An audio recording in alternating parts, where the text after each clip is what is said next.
আসসালামু আলাইকুম, welcome to my YouTube channel Farin's diary. কেমন আছেন আপনারা? আশা করি আল্লাহর রহমতে সবাই ভালো আছেন, আমিও ভালো আছি। বরবটি আর শিম তো আমরা সবসময় ভাজি আর রান্না করে খাই।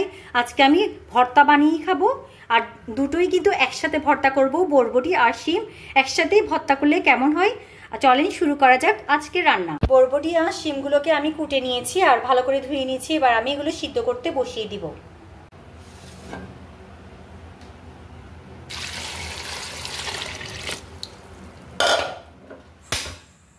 চুলাটা জ্বালিয়ে দিলাম, সিদ্ধ হতে থাকুক।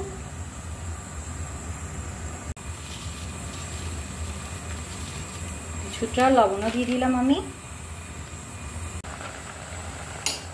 বরবটি আর শিম কিন্তু সিদ্ধ হয়ে গিয়েছে। তার জন্য সবকিছু রেডি করে নিয়েছি।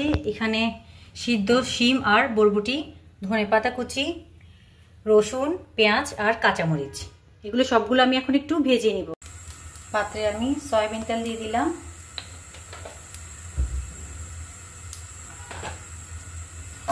রসুন, পেঁয়াজ,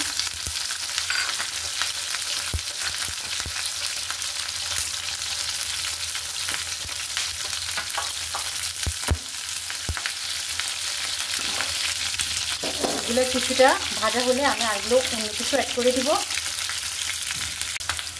এই পর্যায়ে আমি দুটো বরবটি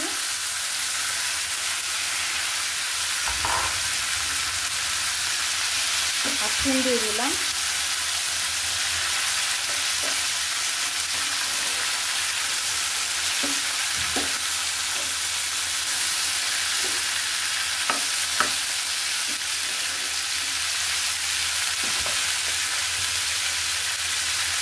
ধনেপাতা,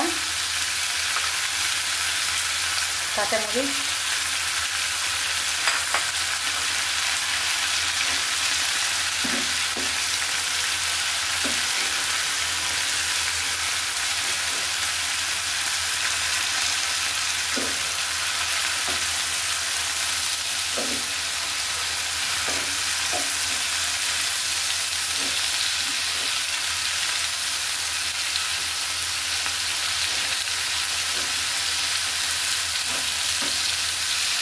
ভালো করে ভেজে নিব। পানিটা শুকিয়ে যাওয়া পর্যন্ত অপেক্ষা করব।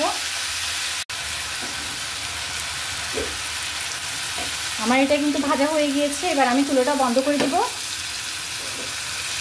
এর চেয়ে বেশি কিন্তু আমি ভাজবো না। ঠান্ডা হলে এটা আমি ব্লেন্ড করে নিব, অথবা যাদের ইচ্ছা তারা পাটায় পিষে নিতে পারে। আমার বরবটি আর শিমের ভর্তাকে কিন্তু আমি ব্লেন্ড করে নিয়েছি। এবার আমি লবণ অ্যাড করব।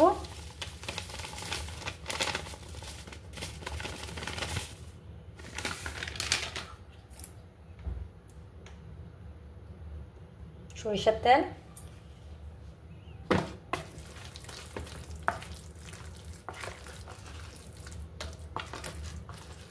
হয়ে গেল আমার মজাদার ভর্তা।